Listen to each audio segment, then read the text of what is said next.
شروع اللہ کے نام سے جو سب پر مہربان ہے، بہت مہربان ہے۔ میں قسم کھاتا ہوں قیامت کے دن کی، اور قسم کھاتا ہوں ملامت کرنے والے نفس کی کہ ہم انسان کو ضرور دوبارہ زندہ کریں گے۔ کیا انسان یہ سمجھ رہا ہے کہ ہم اس کی ہڈیوں کو اکٹھا نہیں کر سکیں گے؟ کیوں نہیں، جبکہ ہمیں اس پر بھی قدرت ہے کہ اس کی انگلیوں کے پور پور کو ٹھیک ٹھیک بنا دیں۔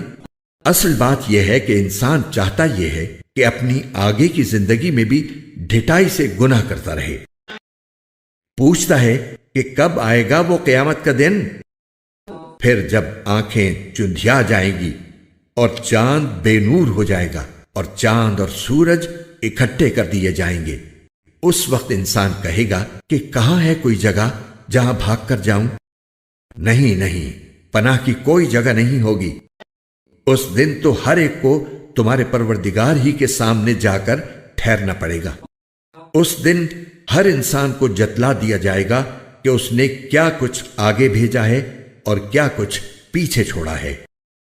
بلکہ انسان خود اپنے آپ سے اچھی طرح واقف ہوگا، چاہے وہ کتنے بہانے بنائے۔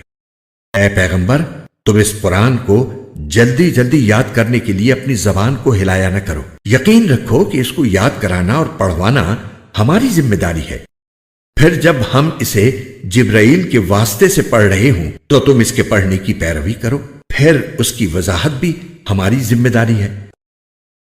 خبردار اے کافرو، اصل بات یہ ہے کہ تم فوری طور پر حاصل ہونے والی چیز یعنی دنیا سے محبت کرتے ہو اور آخرت کو نظر انداز کیے ہوئے ہو۔